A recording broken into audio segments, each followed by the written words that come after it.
To grab a sweater. Sweater weather is back. It is. And, you know, are you turning on your furnace tonight? I don't know. Exactly, right? I don't know. It's kind of early, and we were going to have lows in the 40s tonight, and again tomorrow night, so it's going to get pretty chilly in the house. Of course, a lot of folks haven't had time to prep the furnace yet. Right. But we're going to warm back up as we head through the weekend, so if you can just bear with a couple of cool mornings, you might be okay. All right, looking at the temperatures right now, we're just seeing the edge of some slightly cooler air moving in to East Texas. For instance, Diana right now at 86, Gilmer's at 84, White House, Troop at 92, Flint, Chandler at 93.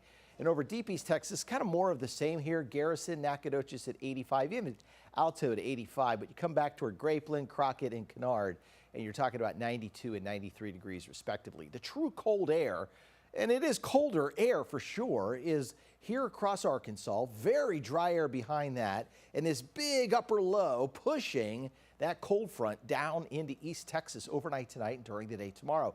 So overnight tonight, temperatures are going to be, consider this, 93 our high today. Tomorrow morning, 48, 45 degrees cooler than it was this afternoon. That is a shock to the system. You will notice that. Lower 50s, Groveton, Crockett, San Augustine down to 49. Briefly breezy overnight too. As the front moves through, we're going to see the winds pick up out of the east-northeast at about 10 to 20 miles an hour.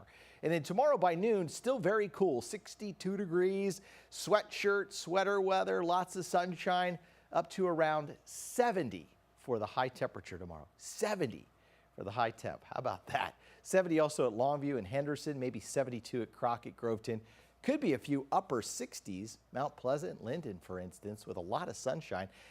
Jamboree gets underway tomorrow, and it will be a cool night out at the East Texas Jamboree in Gilmer. 63 degrees at 7 p.m., 58 at 8 o'clock, 56 at 9, down to 54 under a clear sky. So this week, really, it's cooler tomorrow, Thursday, and still below average on Friday, even though we're generally getting a little bit warmer as this large high pressure system slowly moves away. But with that on top of us, you've got sinking air, so very little, if any, cloud cover. You've got north winds. You've got chilly air on top of that.